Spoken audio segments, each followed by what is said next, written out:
Hello students, bless you all. मैं सुधा पांडे, आपकी हिंदी शिक्षिका। आज हिंदी अनुगूंज पाठमाला कक्षा 7 के चैप्टर 6, जिसका नाम है चींटियों की अनोखी दुनिया, को लेकर के उपस्थित हुई हूँ। स्टूडेंट्स, इस वीडियो में हम इस चैप्टर के पाठ परिचय को और इसके सारांश को पढ़ेंगे। और नेक्स्ट वीडियो में मीन्स जैसे कि हम लोग क्रम वाइज पढ़ते आते हैं, वैसे ही नेक्स्ट वीडियो में हम इस चैप्टर के क्वेश्चन आंसर को और उसके एक्सरसाइज वर्क को पढ़ेंगे, यानी कि प्रश्नोत्तर को और इसके अभ्यास कार्य को पढ़ेंगे। इसके अलावा जो भी चीज़ें बची हैं, लाइक दैट कि शब्दार्थ हो गया, श्रुत लेखन हो गया, या फिर इस चैप्टर के बारे में कुछ जानकारी देना हो गया, या फिर इस चैप्टर से रिलेटेड कुछ क्वेश्चंस पूछना हो गया, वो भी हम इस नेक्स्ट वीडियो में पढ़ेंगे। ठीक है, कुछ क्वेश्चंस का मतलब ये हुआ कि कुछ क्वेश्चंस मैं आपसे पूछूंगी, जिसका आंसर आपको कमेंट बॉक्स में देना रहेगा। और हाँ स्टूडेंट्स, एक रिक्वेस्ट है कि अगर आप लोगों को मेरी पढ़ाई हुई चीज़ें समझ में आती हैं, मेरा वीडियो अच्छा लगता है, तो प्लीज़ शेयर, सब्सक्राइब और लाइक करना ना भूलें। और हाँ, साथ में कमेंट्स भी करते रहें।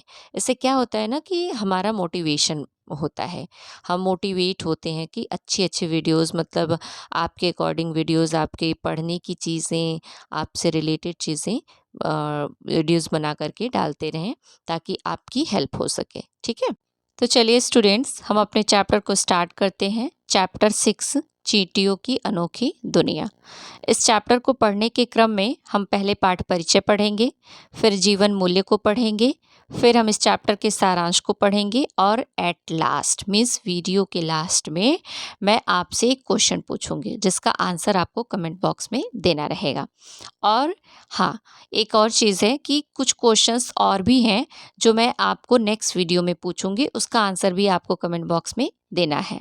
इसके अलावा आपको क्या करना है, आपको इस चैनल को लाइक करना है, मीन्स इस चैनल के सारे वीडियोस को लाइक करना है, शेयर करना है, और इस चैनल को सब्सक्राइब करना है। और हाँ, वन मोर इम्पॉर्टेंट थिंग कि आप बेल आइकन को ज़रूर प्रेस कर लें, क्योंकि इससे क्या होगा ना कि आपको नोटिफिकेशन टाइम टू टाइम मिलते रहेंगे। जब भी मैं वीडियोस को अपलोड करूंगी तो आपको नोटिफिकेशंस मिलेंगे, जो आपके लिए बेनिफिशियल होगा। और बेल आइकन में भी आपको क्या करना है, ऑल पे क्लिक करना है, क्योंकि अगर आप पर्सनलाइज पे या फिर किसी और पे क्लिक करते हैं तो आपको नोटिफिकेशंस नहीं मिल पाएंगे। आप जब ऑल पे क्लिक करेंगे तो आपको नोटिफिकेशन मिल जाएगा। ठीक है, और इससे क्या होगा ना कि मेरा मोटिवेशन होगा, मैं मोटिवेट होंगी और आपको अच्छे अच्छे कंटेंट प्रोवाइड कराने की कोशिश करूँगी। ठीक है, तो चलिए हम अपने चैप्टर को स्टार्ट करते हैं। ठीक है, पाठ परिचय। चींटियों की दुनिया मज़ेदार है। वे कहाँ रहती हैं, क्या क्या करती हैं, क्या खाती हैं, आदि प्रश्न दिमाग में अक्सर उठते हैं। ये सारे प्रश्न किसके दिमाग में उठ रहे हैं, लेखक के दिमाग में। लेकिन ऐसा नहीं कि सिर्फ लेखक के दिमाग में उठ रहे हैं, ऐसा मेरे दिमाग में, आपके दिमाग में, बहुत सारे लोगों के दिमाग में, मीन्स जितने लोग इस चैप्टर को पढ़ेंगे या फिर जितने लोग चींटियों को देखते हैं, उन सबके दिमाग में ये क्वेश्चन ज़रूर उठता है। उनका तालमेल, साहस और कर्मशीलता मनुष्य को अपनी ओर आकर्षित करती है। इस पाठ में उसी जिज्ञासा को शांत करने हेतु नई मज़ेदार बातें स्पष्ट करने का प्रयास किया गया है। ऐसा किसने किया है, लेखक ने किया है। तो इस मीन्स इस चैप्टर के थ्रू चींटियों के बारे में आपको पूरा का पूरा क्लियर हो जाएगा। इसके बाद आपको कोई भी कन्फ्यूज़न चींटियों के विषय में नहीं रह जाएगा। इस चैप्टर का जीवन मूल्य है, चींटी जैसा अति सूक्ष्म जीव हमें आपसी तालमेल, परिश्रम और हिम्मत न हारने का संदेश देता है। मीन्स लेखक कहने की कोशिश कर रहा है कि इस संसार में जितने भी प्राणी हैं, चाहे वो छोटे हों या बड़े हों, चाहे वो अमीर हों, गरीब हों, दुबले हों, पतले हों, मोटे हों, कैसे भी हों, सबसे हमें कुछ न कुछ सीखने को मिलता है। चाहे वो कीड़े मकोड़े ही क्यों ना हो, जीव जंतु ही क्यों ना हो, जानवर ही क्यों ना हो, सबसे हमें कुछ न कुछ सीखने को ज़रूर मिलता है। आइए हम अपने चैप्टर को रीड करते हैं। मुझे हमेशा अचरज होता था कि शक्कर का दाना कहीं गिरते ही चींटियों की कतार कहाँ से चली आती है। उन्हें कैसे पता चल जाता है कि किसी खास जगह पर खाने की चीज़ पड़ी है, और फिर एक आध चींटी आ जाए तो समझ में आता है, पर वहाँ तो कतार की कतार चली आती है। और फिर एक दिशा से आती चींटियाँ दूसरी तरफ से आती चींटियों से मुंह लगाकर न जाने क्या कहती हैं। आखिर वे एक दूसरे से क्या कहती हैं? उत्तर है कुछ नहीं कहती हैं। ठीक है, मीन्स लेखक पहले तो क्वेश्चन करता है, पहले तो खुद के दिमाग में सोचता है कि चींटियाँ शक्कर का दाना गिरने पर कहाँ से चली आती हैं, एक दो आए तो ठीक, लाइन की लाइन कहाँ से चली आती हैं। ये सारे क्वेश्चंस लेखक के माइंड में घूमते रहते हैं। फिर अचानक उसे उत्तर भी मिल जाता है। क्या उत्तर मिलता है? कि कुछ नहीं कहती, एक दूसरे से कुछ भी नहीं कहती हैं। मेरा मतलब है कि बोलती कुछ नहीं, पर फिर भी कुछ न कुछ इशारा तो करती ही हैं। अब क्या इशारा करती हैं, आगे हम पढ़ते हैं। तुम्हें भी चींटियों ने हैरान किया होगा। तुम्हें किसको कह रहे हैं? मीन्स पाठकों को कह रहे हैं, बच्चों को कह रहे हैं कि चींटियों ने तुम्हें भी हैरान किया होगा। अब मुझे पता चला है कि दुनिया भर में चींटियों की 15,000 किस्में पाई जाती हैं। 15,000 मीन्स 15,000 किस्में पाई जाती हैं। ये एप्रोक्स वैल्यू है, मतलब ये लगभग है। इससे अधिक या इससे कम भी पाई जा सकती हैं। ये फिक्स नहीं है कि यहाँ पर 15,000 ही किस्में पाई जाती हैं। ठीक है, ये दुनिया के लगभग हर कोने में रहती हैं, बस ध्रुव और पहाड़ों की बर्फीली चोटियों पर नहीं रहती। मीन्स जो चींटियाँ होती हैं वो दुनिया के लगभग हर कोने में होती हैं, सिर्फ बर्फीली चोटियों पर और ध्रुवों पर नहीं रहती हैं। चींटी का शरीर 3 भाग में बटा होता है और 6 टांगे होती हैं। हाँ, अलग अलग किस्म की चींटियों में थोड़े बहुत अंतर तो होते ही हैं। लेखक कह रहा है कि जो चींटियों का शरीर है वो 3 भागों में बटा होता है, और उनकी जो टांगे मीन्स जो उनके पैर होते हैं वो 6 होते हैं। लेकिन ये भी कह रहा है कि अलग अलग प्रकार की चींटियों की जो विशेषताएं होती हैं उनमें थोड़ा थोड़ा अंतर ज़रूर होता है। चींटी के रहने की जगह बहुत रोचक होती है। चींटियाँ अकेले नहीं रहती। कह रहा है कि चींटियाँ कभी भी अकेले नहीं रहती हैं। तो सोचो, जब जीव जंतु अकेले नहीं रहते हैं तो हम अकेले रहने के लिए क्यों सोचते हैं? हमेशा झुंड बनाकर रहती हैं। झुंड में 100 से लेकर लाखों चींटियाँ तक हो सकती हैं। जब लाखों चींटियाँ एक जगह साथ साथ रहेंगी तो हमें उसे चींटियों का शहर ही कहना पड़ेगा। घर कैसा होगा यह तो चींटी की किस्म पर निर्भर है। कह रहा है कि चींटियाँ जब एक साथ झुंड बनाकर रहती हैं तो ज़रूरी नहीं कि 1, 2 हज़ार 2,000, वहाँ पे लाखों की भी संख्या जा सकती है। और आप सोच सकते हैं कि जहाँ पर लाखों लोग रहेंगे, लाखों चींटियाँ रहेंगी, लाखों जीव जंतु रहेंगे, तो उस जगह को शहर कहा जा सकता है। ठीक है, एक चींटी होती है जो पेड़ पर पत्तों का घर बनाकर रहती है। अब क्या कर रहा है? चींटियों के घर के विषय में बता रहा है कि अलग अलग प्रकार की चींटियों के जो घर होते हैं वो अलग अलग होते हैं। ऐसा मनुष्य की श्रेणी में भी होता है। जो गरीब होते हैं उनके झोपड़ी वाले घर होते हैं, और जो अमीर होते हैं उनके बड़े बड़े बंगले होते हैं। किसी किसी को तो 3, 4, 5, 6, 7 मतलब अनगिनत मंजिले वाले घर होते हैं। तो इसी प्रकार की चींटियों के साथ भी होता है कि चींटियों के भी अलग अलग किस्मों के अलग अलग घर होते हैं। घर बनाने का तरीका भी बहुत मज़ेदार होता है। जो पत्तों पर चींटियाँ घर बनाती हैं उनके घर बनाने का तरीका जो होता है वो बहुत मज़ेदार होता है। पहले चींटियाँ एक दूसरे को पकड़कर एक श्रृंखला सी बनाती हैं। श्रृंखला मतलब एक कड़ी, एक लाइन बनाती हैं और पत्तों को पास पास खींच लेती हैं। पत्तों को आपस में जोड़ने के लिए रेशों की ज़रूरत होती है। यह रेशा इन चींटियों की इल्लियाँ बनाती हैं। कुछ चींटियाँ इल्लियों को ऊपर उठा लेती हैं और एक से दूसरे पत्ते पर लाती ले जाती हैं। साथ साथ उन्हें विशेष तरह के से गुदगुदाती रहती हैं ताकि वे रेशा बनाती रहें। इन रेशों से पत्ते आपस में जुड़ जाते हैं। इसी घर में चींटियों की रानी, मजदूर, सिपाही सब रहते हैं। साथ में अपना भोजन भी इकट्ठा करते हैं। ठीक है, जो पत्तों पर घर बनाती हैं चींटियाँ, वो क्या करती हैं, एक दूसरे को गुदगुदाती हैं, तो गुदगुदाने से एक रेशा टाइप का कोई पदार्थ निकलता है, उसी से ये उन पत्तों को जोड़ जोड़ करके घर बनाती हैं और साथ में रहती भी हैं और वह भोजन भी इकट्ठा करती हैं। चींटियों की कुछ प्रजातियां ज़मीन के नीचे घर बनाती हैं। हम भी ज़मीन के नीचे घर बनाते हैं, ज़मीन के ऊपर भी घर बनाते हैं, तो ऐसे चींटियां भी बनाती हैं। इन घरों के अंदर कई कमरे और उनको जोड़ने वाले रास्ते होते हैं। किस तरह से? जैसे मनुष्य के घर होते हैं। ऐसी बस्ती बनाने के लिए उन्हें बहुत सारे मिट्टी खोद खोद कर बाहर निकालनी होती है। इस मिट्टी से ज़मीन के ऊपर एक टीला सा बन जाता है और अंदर बढ़िया कमरे और रास्ते बन जाते हैं। ज़मीन में बने ये घरौंदे बहुमंजिला होते हैं। जाड़े में चींटियाँ ऊपर मंजिल में रहती हैं, मीन्स ऊपरी मंजिल में रहती हैं, और गर्मियों में निचली मंजिल में, और भी कई तरह के घर ये चींटियाँ बनाती हैं। देखिए अभी तो यहाँ पे 2 तरह के घरों की विशेषताएँ ये बता रहा है लेखक। पहले क्या था, पत्तों पे घर बनाती थीं। अभी दूसरे किस्म की जो चींटियाँ हैं वो क्या करती हैं, ज़मीन के नीचे घर बनाती हैं और उनका घर भी मनुष्य की तरह बिल्कुल होता है। उनमें भी कई मंजिलें होती हैं। मतलब मंजिलों को जोड़ने के लिए रास्ते होते हैं, सीढ़ियाँ बनी होती हैं, सारी चीज़ें होती हैं।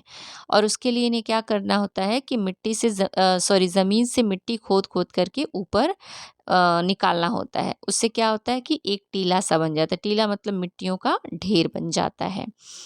और जब इनका घर बनकर तैयार हो जाता है तो चींटियाँ क्या करती हैं, जाड़े में चींटियाँ ऊपरी मंजिल में रहती हैं ताकि इनको क्या हो, धूप वगैरह मिलती रहे, ठीक है?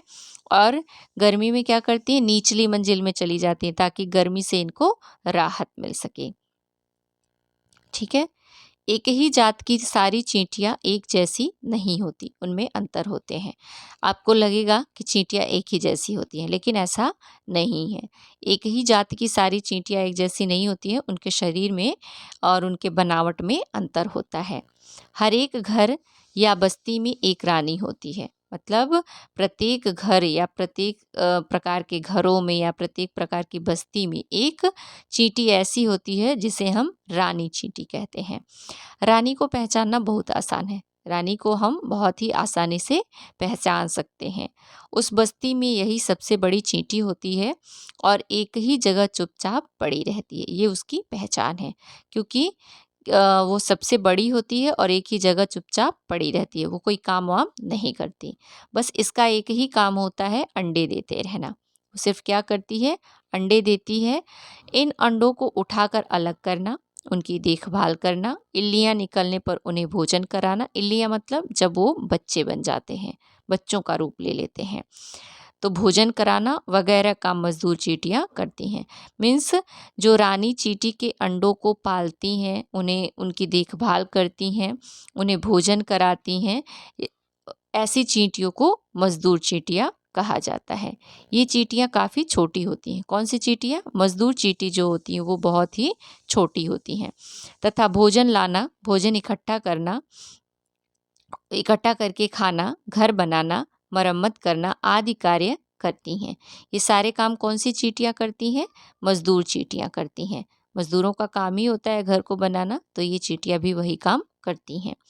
चींटियों की कुछ प्रजातियाँ ऐसी होती हैं जो खेती भी करती हैं और कुछ पशुपालन का काम भी करती हैं। चींटियों की देखिए बिल्कुल मनुष्यों की तरह सारा काम चींटियाँ करती हैं। चींटियाँ इसीलिए सबसे मेहनती प्राणी मानी जाती हैं। चींटियों की कुछ जातियाँ ऐसी हैं जिनमें बस्ती की रक्षा करने के लिए सिपाही चींटियाँ भी होती हैं। हमारे भी मनुष्य में सिपाही होते हैं, वैसे ही इनकी बस्ती में भी सिपाही चींटियाँ होती हैं। इनके शरीर की बनावट भी थोड़े अलग ढंग की होती है। इनके मुंह में चबाने, चीरने, फाड़ने वाले अंग ज़्यादा विकसित होते हैं। जब कभी किसी दूसरी बस्ती की चींटी द्वारा इन पर हमला किया जाता है, तो ये सिपाही चींटियाँ ही रक्षा का काम करती हैं। मतलब क्या होता है, जैसे मनुष्य जब सिपाही होता है तो उसके पास हथियार होता है, तो इनके अंग ही इनके हथियार का काम करते हैं। इनमें चबाने की क्षमता होती है, चीरने फाड़ने की क्षमता होती है, तो इस वजह से इनके अंग को ही भगवान ने ऐसा बना दिया है कि ये अपनी बस्ती की रक्षा कर सकती हैं। नेक्स्ट पढ़ते हैं। चींटियों की एक प्रजाति ऐसी भी है जो खानाबदोश है। खानाबदोश का मतलब होता है घूमते फिरते रहना, यानी एक जगह नहीं टिकती, घूमती फिरती रहती हैं। इन्हें फौजी चींटी कहा जाता है। फौजी मतलब सैनिक चींटी कहा जाता है। इनके काफिले में चींटियों की संख्या 2 करोड़ तक हो सकती है। अब सोचिए कि जब 2 करोड़ चींटियां एक साथ रह सकती हैं, तो हम मनुष्य 2-4 मनुष्य एक साथ क्यों नहीं रह पाते हैं? हमें चींटियों से कुछ सीखने की ज़रूरत होती है, वो हमें सीखना चाहिए। सफ़र के दौरान बीच में ये कुछ दिनों के लिए पड़ाव डालती हैं। ऐसी स्थिति में ये अपने आप को एक ज़ंजीर के रूप में जोड़कर घर सा बना लेती हैं। मतलब जब ये घूमती फिरती रहती हैं, जब मतलब ये रक्षा करती हैं, अन्य बस्तियों की रक्षा करती हैं, तो ये क्या करती हैं, अपने आप को एक ज़ंजीर के रूप में मतलब इकट्ठा हो जाती हैं, अपने आप को जोड़ कर रखती हैं। और इस जोड़ने की वजह से इन चींटियों का एक घर सा बन जाता है। अब बात आती है चींटियों के भोजन की। अभी तक तो उनके रहने की, उनके प्रकार की, उनके शरीर के बनावट के बारे में हम लोगों ने जाना। अब हम उनके भोजन के बारे में जानेंगे। शक्कर के दाने उठाकर ले जाते हुए चींटियों को तो हमने देखा ही है। ज़ाहिर सी बात है, वो कोई भी मनुष्य देखा है, चाहे वो बड़ा हो या छोटा, सबने देखा होगा। जहाँ कहीं थोड़ी-सी मिठाई पड़ी रह जाए कि चींटियाँ आईं। मतलब ये तो स्वाभाविक सी बात है, थोड़ी-सी भी मिठाई गिरेगी तो चींटियाँ वहाँ ज़रूर आएँगी। ये छोटे-मोटे जीव-जंतुओं को भी चट कर जाती हैं। अब बताओ, चींटी से भी छोटे कोई जीव-जंतु होते होंगे? शायद ही होते होंगे तो उनको खा जाती हैं। इन्हें ढोकर अपने घर भी ले जाती हैं। छोटे-मोटे जीव-जंतु को ये अपने घर भी ले जाती हैं। ऐसा देखा गया है कि एक चींटी अपने वजन से 50 गुना बोझ ढो सकती है। मीन्स अगर कीड़े-मकोड़े इनसे छोटे भी ना हो, इनसे वज़नी भी हों, तब भी ये उनको ढो सकती हैं। जब किसी चींटी को पता चलता है कि अमुक जगह पर खाने की चीज़ रखी है, तो वह तुरंत अपने घर की ओर चल पड़ती है। अपने घर की ओर का मतलब जहाँ पर वो चीज़ गिरी रहती है। रास्ते भर वह बीच-बीच में अपना पेट ज़मीन से छुआकर चलती है। वास्तव में ऐसा करने पर उसके शरीर से निकलने वाले कुछ रसायन ज़मीन पर चिपक जाते हैं। घर पहुंचकर वह दूसरी चींटियों को बताती है कि भोजन कहाँ है। यह भी बताती है कि कितना भोजन है और कितनी दूरी पर है। सारी चींटियां निकल पड़ती हैं और कुछ ही समय में सारी खाद्य सामग्री घर पहुंच जाती है। सोचिए कि चींटियों में कितनी ज़्यादा एकता होती है। वो अपने साथ-साथ अपने फ्रेंड्स, अपने घरवालों के खाने का भी इंतज़ाम कर देती हैं। कई ऐसी चींटियाँ हैं जो खेती करती हैं, पर वे अनाज नहीं, कुकुरमुत्ते उगाती हैं। खेती करने का मतलब ये नहीं कि जैसे मनुष्य उगाते हैं, मनुष्य किसान उगाते हैं, ऐसा नहीं है। वे क्या उगाती हैं? कुकुरमुत्ता। कुकुरमुत्ता आपने देखा होगा, जहाँ कहीं भी गोबर वगैरह, खाद वगैरह का ढेर लगा होता है, वहाँ पर एक छतरी जैसा पौधा उग जाता है, उसी को कुकुरमुत्ता कहा जाता है। ऐसी 100 प्रजातियां हैं जो खेती करती हैं। मतलब चींटियों की ऐसी 100 प्रजातियां हैं जो खेती करती हैं। ये चींटियां पत्तियां काट कर ले आती हैं। पत्ती काटने के लिए इनके विशेष अंग होते हैं। इन पत्तियों को पीस लिया जाता है। पिसी हुई पत्तियों को ज़मीन पर फैला दिया जाता है। इस पर कुकुरमुत्ते उगते हैं, जिन्हें चींटियां चाव से खाती हैं। चींटियों की लार में कुछ ऐसे पदार्थ होते हैं कि वे एक ही किस्म के कुकुरमुत्ते को पनपने देते हैं। कुकुरमुत्ते भी मज़ेदार होते हैं। वे किसी खास किस्म की चींटी पर इतने निर्भर होते हैं कि कहीं और उगते ही नहीं। ठीक है? कुछ ऐसे कुकुरमुत्ते होते हैं जो सिर्फ़ और सिर्फ़ पत्तों पर ही उगते हैं, जो चींटियाँ पत्ते लाई होती हैं। चींटियों की कुछ प्रजातियां ऐसी भी हैं जो पशु पालती हैं, पर इनका पशु एफिड नाम का एक कीड़ा होता है।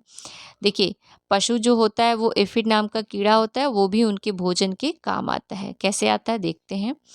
जिसे ये अपने-अपने घर में जिसे ये अपने-अपने घर में कैद कर लेती हैं। कैद मीन्स उनको रखी रहती हैं। कैद किए कीड़ों को पत्तियों, टहनियों आदि का चारा खिलाती हैं। ऐसा नहीं कि उनको कैद कर लिया तो उनको कुछ खाने-पीने को नहीं देती, उन्हें खिलाती-पिलाती भी हैं। ठीक है?